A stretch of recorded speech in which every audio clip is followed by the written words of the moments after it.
Hi friends, ಎಲ್ಲರಿಗೂ ನಮಸ್ತೆ. ಇವತ್ತಿನ ಡೈಲಿ ಟ್ಯಾರೋ ಕಾರ್ಡಲ್ಲಿ ಪ್ರಾಣಿಗಳು, ಪಕ್ಷಿಗಳು, ಕರುಣೆ, ಪ್ರಾಣಿಗಳ ಮೇಲೆ ಕರುಣೆ, ಪ್ರಾಣಿ ಪಕ್ಷಿಗಳು ಅವರ ಮೇಲೆ ಕರುಣೆ ತೋರಿಸಿ ಒಂದು ಹಸಿವು ಅಂತ ಬಂದವ್ರಿಗೆ ಊಟ ಕೊಡಿ. ಅವರು ಹಿರಿಯರು ಅಂತ ಹೇಳ್ತಾರೆ. ಒಂದು ನಾಯಿ ಆಗಲಿ, ಕಾಗೆ, ಬೆಕ್ಕು ಏನೇ ಇರಬಹುದು, ಒಂದು ಹಸು ಆಗಲಿ, ಅವ್ರಿಗೆ ಒಂದು ನಿಮ್ಮ ಕೈಲಾದಷ್ಟು ಒಂದು ಬಿಸ್ಕೆಟೋ ರೊಟ್ಟಿನೋ ಒಂದೊಂದು ಕೊಡಿ. ಅದರಲ್ಲೇ ಒಂದು ದೇವರನ್ನು ನೋಡಿ ಅಂತ ಹೇಳ್ತಾರೆ. ಅವರು ಅಷ್ಟೊಂದು ಸೇವೆ ಮಾಡ್ತಾಯಿದ್ರೆ ಅವರಿಂದ ನಿಮಗೆ ಒಳ್ಳೆಯ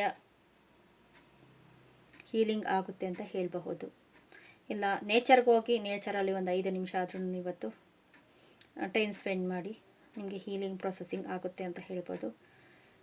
ಒಂದು ಕರುಣೆ ಅನ್ನೋದು ಅಕಸ್ಮಾತ್ ನಾಯಿ ಪ್ರಾಣಿಗಳಲ್ಲಿ ಯಾವೂ ಸಿಗಲಿಲ್ಲ ನನಗೆ, ಒಂದು ಮನುಷ್ಯದ ಮೇಲೆ ಆದರೂ ಕರುಣೆ ತೋರಿಸಿ ಅವ್ರಿಗಾದ್ರೂ ಒಂದು ಹೊತ್ತು ಊಟಕ್ಕೆ ಸಹಾಯ ಮಾಡಿ ಅಂತ ಹೇಳ್ತಾ ಇದ್ದಾರೆ ಸಾಯಿಬಾಬಾ ಅವರು ಇವತ್ತಿನ ಡೈಲಿ ಟ್ಯಾರೋ ಕಾರ್ಡ್ಸಲ್ಲಿ.